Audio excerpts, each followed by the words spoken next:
ایک نوجوان تھا، وہ اپنی ماں کو یتیم خانے چھوڑ آیا، ساتھ میں انتظامیہ کو اپنا نمبر بھی لکھ کے دے آیا کہ جب میری ماں مرنے پہ آئے تو مجھے اطلاع کر دینا، میں نے اپنی ماں کی تدفین اپنے شہر میں ہی اپنی بستی میں ہی کرنی۔ کچھ دن گزرے، جب ماں کا وقت آخر آیا تو انتظامیہ نے فون کیا، نوجوان میاں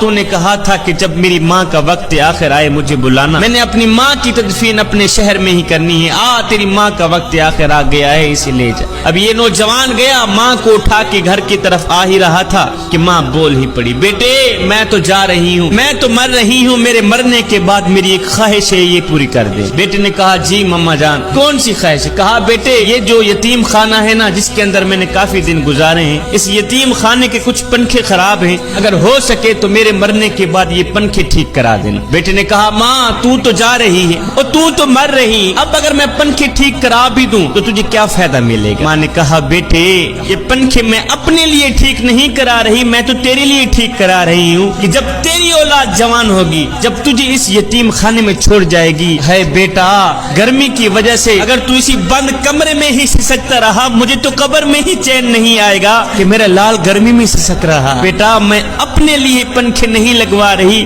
میں تو تیرے لیے لگوا رہی۔